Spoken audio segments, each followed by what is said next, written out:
Hello and welcome to HatchNOW. Thank you for joining us. I'm Diana Hills. In today's episode, we'll be looking at how Tinder is being used to take advantage of people's love interest. But first, in Western Victoria, the Wurrung Heritage Protection Embassy has been fighting to protect several trees of great cultural importance from destruction.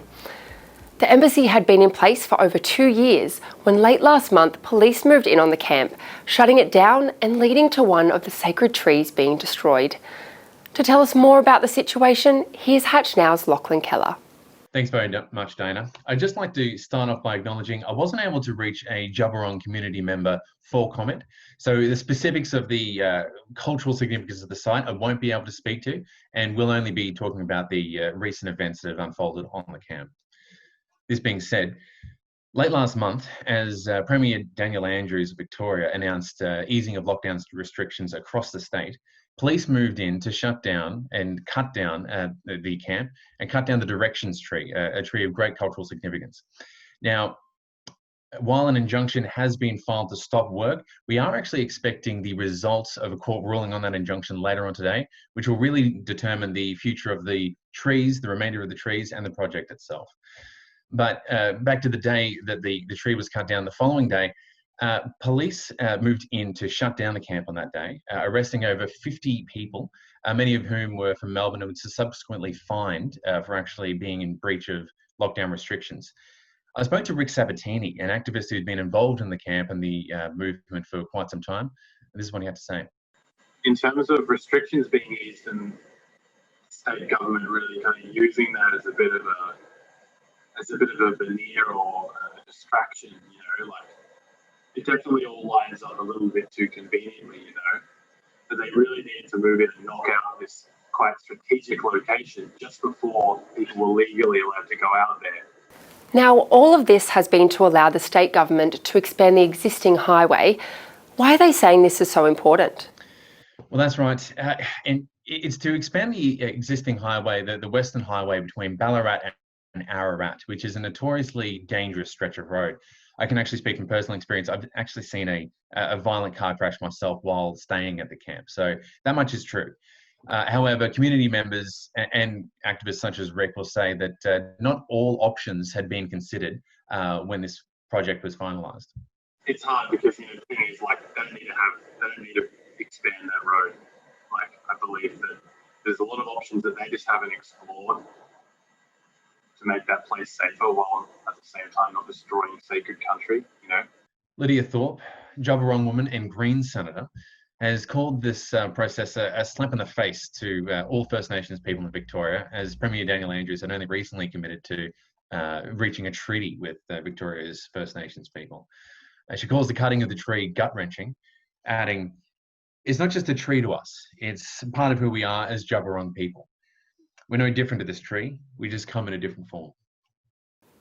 Thanks, Lachlan Keller with that story. So, while most of us have been stuck at home during this pandemic, our online personas have really taken flight. With social interaction almost completely stifled, it seems scammers have found a new platform to really take advantage of people. Hatch reporter Yohan went undercover to find out exactly how our potential online dates are scamming us. That's right, Diana. Within this pandemic, a lot of dating sites have seen increase in users' subscribers. Among them is Tinder, which saw a 16% increase. But while online dating has seen a surge in popularity, cryptocurrency scams in these platforms have been increasing as well. Physical interactions became foreign since COVID-19, and as a result, online dating has become increasingly popular. But with that, cryptocurrency scams have been on the rise too.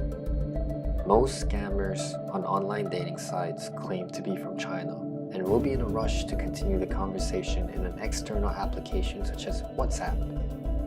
However, the country codes in the scammers' phone numbers are from Hong Kong, Singapore, and sometimes even Thailand. Also, Beijing has banned WhatsApp since June 2017. Although it is possible that scammers are using a third-party application for a fake number, VPN is also often used to bypass the Great Firewall of China. not being able to just do your day-to-day tasks, anxiety of potentially even getting COVID or spreading it to a loved one. So the number of anxieties and things that you're maybe concerned about are very high during this point in time.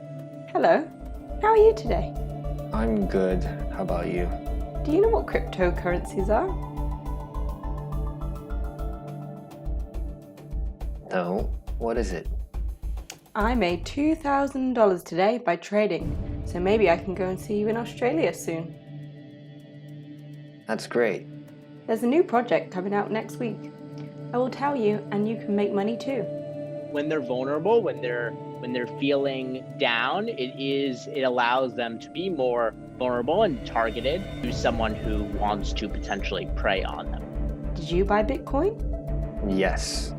Okay, because the project I told you about is out now. You can purchase the coins for this project with Bitcoin. Are you sure this is a good investment? Yes. I told you my uncle is an experienced investor. Are you saying that my uncle is lying to me? No. If you need proof, you can go see for yourself. Cryptocurrencies are immutable. It's not like a bank transaction. You know, whatever you lose, it's gone. Someone's not willing to just set up a time and they keep delaying. These are all red flags. And they'll probably make up excuses of why they can or avoid the topic. So that's one. Two is join a video first platform like a Filter Up. It is free. I understand college students don't have money. It is a free app on Android and iOS, and it's fun. And that's all we have time for on this episode of HatchNOW. Thank you for watching. We'll see you next time.